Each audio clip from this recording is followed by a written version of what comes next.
आपल्या स्वयंपाकघरात कसं जसं आपण भाज्या, मसाले, चव, रंग सगळं मिसळतो, तसं जीवनातही गोष्टी मिसळल्या की खरं सौंदर्य तयार होतं.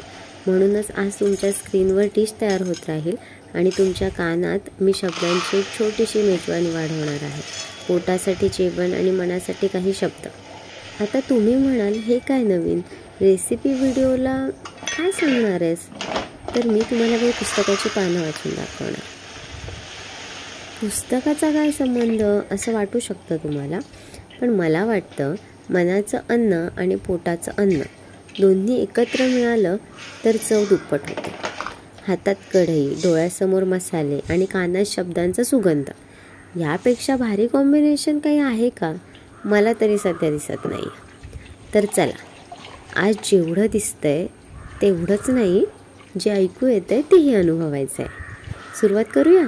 माझ्या आईने आवडीने सुरू केलेल्या यूट्यूब चॅनलच्या कामाचा एक छोटासा हिस्सा मी असल्याने मला आई या विषयाला धरून काहीतरी वाचायला सुरुवात पहिले करायची होती. म्हणून मी श्यामची आई या पुस्तकाला हात लावला. श्यामची आई, लेखक साने गुरुजी. अर्थात आईच्या प्रेममय थोर शिकवणुकीचे सरळ, साध्या व सुंदर संस्कृतीचे एक करुण व गोड कथात्मक चित्र.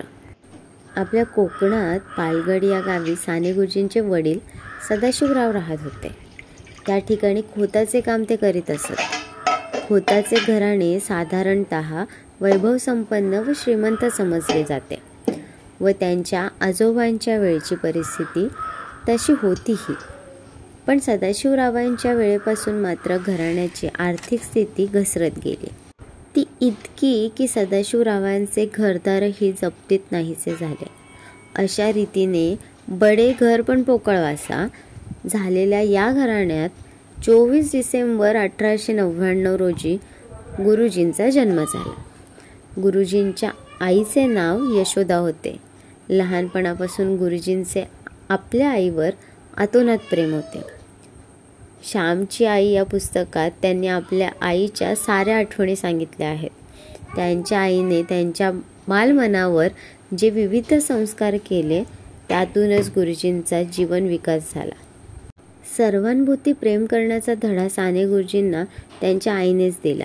साने गुरुजींचे मन अतिशय भावनाप्रधान व संस्कारक्षम होते. म्हणूनच आईने पेरलेल्या सद्भावनांची वाढ त्यांच्या ठिकाणी फार लवकर झाली. गुरुजींचे प्राथमिक शिक्षण पालगडला झाले.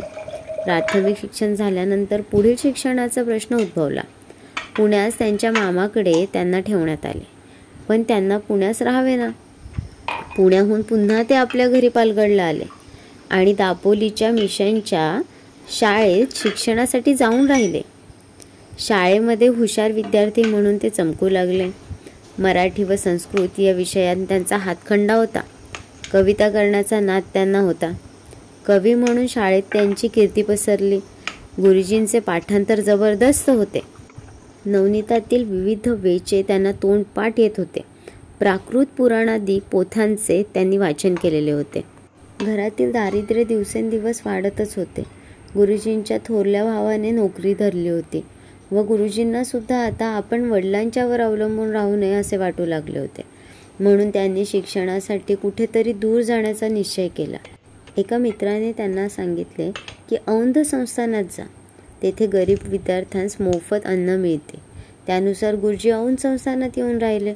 शिक्षणासाठी खडतर हालअपेष्टा त्यांनी सोसल्या. शिळेपाके तुकडे खाऊन त्यांवर दिवस काढले.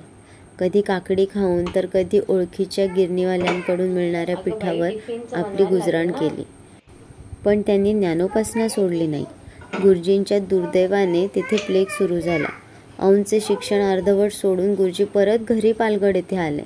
घरी गेल्यावर वडिलांना आपल्या पुनरागमनाचा संशय आल्याचे दिसताच गुरुजी तत्काळ पुण्यास आले व नूतन मराठी विद्यालयात दाखल झाले. गुरुजींचा स्वभाव अतिशय भिडदस्त होता, त्यामुळे त्यांचे अधिकच हाल होत होते. कधी डाळ चुरमुरे खाऊन दिवस काढावेत तर कधी एक वेळ जेवून राहावे. शेवटी काही ठिकाणी वारही मिळाले. गुरुजींचे शिक्षण मात्र चालूच राहिले. अशा या खडतर हालअपेष्टा सोशीत गुरुजी 1918 साली मॅट्रिक झाले. शाळेत गुरुजी हुशार विद्यार्थी म्हणून चमकले. मॅट्रिक झाल्यानंतर त्यांनी आपले नाव न्यू पुणा कॉलेजमध्ये, आताचं SP कॉलेज, येथे दाखल केले. SP कॉलेजमधूनच ते BA MAच्या परीक्षा उत्तीर्ण झाले. MA झाल्यानंतर पुढे काय करावे या विचारात असतानाच अमळनेरच्या तत्वज्ञान मंदिरासाठी फेलो हवेत अशी जाहिरात त्यांनी वाचली. गुरुजींनी अर्ज केला, त्यांना प्रवेश मिळाला. पण लवकरच त्यांनी तत्वज्ञान मंदिराला रामराम ठोकला व गुरुजी अमळनेर येथील शाळेतच शिक्षक झाले. थोड्याच दिवसात ते तेथील वसतिगृहाचे मुख्य झाले. तेथील विद्यार्थ्यांच्या जीवनाशी ते समरस झाले. विद्यार्थ्यांना स्वावलंबन सेवावृत्ती आपल्या कृतीद्वारा त्यांनी शिकवली. विद्यार्थ्यांच्या सर्वांगीण उन्नतीसाठी आपले सारे श्रम व सारी बुद्धी त्यांनी वेचली. गुरुजी या अभिधानाला ते सार्थ ठरले. 1928च्या नोव्हेंबरात त्यांनी विद्यार्थी या नावाचे मासिक सुरू केले. 1930 साली हिंदुस्थानात राजकीय आंदोलन सुरू झाले. गुरुजी शालेय जीवनातून मुक्त झाले. भारताच्या राजकीय जीवनात समरस होण्यासाठी त्यांनी सत्याग्रहात भाग घेतला. येथे गुरुजींच्या जीवनातील प्रथमार्ध संपून उत्तरार्ध सुरू झाला. महात्माजींच्या राजकीय आंदोलनाचा परिणाम गुरुजींच्यावर 1921 पासून होत होता. 1921 साली त्यांनी खादी वापरण्यास सुरुवात केली. 1930 साली सत्याग्रह सुरू होताच त्यांनी शाळा सोडली व खानदेशात प्रचारास सुरुवात केली. त्यांना अटक झाली. तुरुंगात विनोबा भावे यांना भेटले. तेथे चक्की पिसण्याचे काम त्यांनी आनंदाने घेतले. तुरुंगात विनोबा भावेंची गीतेवर प्रवचने होत असत.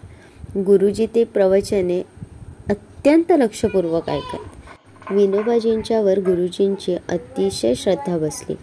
23 मार्चला 1931 मध्ये ते पुन्हा तुरुंगात जाण्यासाठी सुटले. 1932 पासून 1934 पर्यंत ते तुरुंगात होते. 1934 ते 36 सालापर्यंत 2 वर्ष ते पुण्यास होते. 1936 साली काँग्रेसने खेड्यात अधिवेशन भरविण्याचे ठरविले. फैजपूरची निवड केली. गुरुजींनी हे अधिवेशन यशस्वी व्हावे म्हणून जीवापाड मेहनत घेतली. त्यांच्या हस्ते स्वातंत्र्य ज्योत तेथे आणण्यात आले. याच अधिवेशनात काँग्रेसने असेंब्लीच्या निवडणुका लढविण्याचे ठरविले. सारा देश काँग्रेसच्या पाठीमागे आहे हे सिद्ध करण्यासाठी काँग्रेसचे कार्यकर्ते झटू लागले. खानदेशच्या खेड्यापाड्यांतून काँग्रेसचा संदेश पोहोचविण्याचे काम गुरुजींनी केले. 1938 साली त्यांनी काँग्रेस या नावाचे साप्ताहिक सुरू केले. 1938 साली पिके बुडाल्यामुळे सारा माफीसाठी शेतकऱ्यांची परिषद त्यांनी भरवली.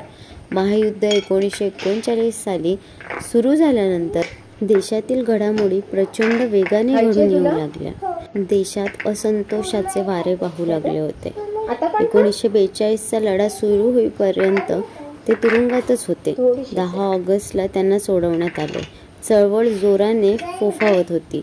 गुरुजी भूमिगत होऊन चळवळी नेटाने चालविण्याचा प्रयत्न करीत होते. 1943 मध्ये त्यांना अटक झाली आणि एरवड्यास त्यांना ठेवले. इतर सर्व पुढाऱ्यांबरोबर त्यांची 1945 मध्ये मुक्तता झाली.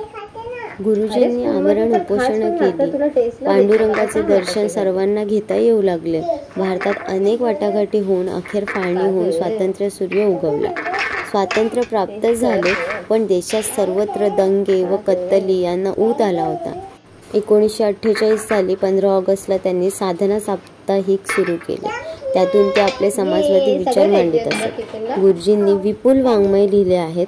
कादंबऱ्या, लेख, निबंध, काव्य, चरित्रे, नाट्य, संवाद इत्यादी साहित्याच्या विविध क्षेत्रात त्यांची लेखणी अविरत चालत होती.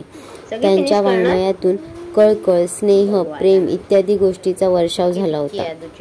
त्यांच्या भाषेला एक प्रकारची धार आहे, ओझं आहे. त्यांची साधीसुधी भाषाच लोकांना आवडली. गुरुजींचे वाङ्मय सर्वांसाठी आहेत, अबालवृद्धांसाठी आहेत. बालकांना त्यांनी गोड गोष्टी सांगितल्या. कुमारांच्यासाठी ध्येय दर्शविणारे मार्गदर्शक साहित्य, चरित्रे आदी लिहिले. प्रौढांसाठी लेख, निबंध लिहिले. माता भगिनींना स्त्रीजीवन व पत्रे अर्पण केली. या विपुल वाङ्मयातील तेजस्वी रत्न म्हणजेच श्यामची आई व श्याम ही 2 पुस्तके. निरनिराळ्या प्रांतीय भाषा शिकू इच्छिणाऱ्या विद्यार्थ्यांसाठी काहीतरी करण्याची कळकळ त्यांनी साहित्य संमेलनामध्ये व्यक्त केली. मात्र हे काम अपुरे राहिले. 11 जून 1950 ला त्यांना देवाज्ञा झाली. Stay connected. बाय.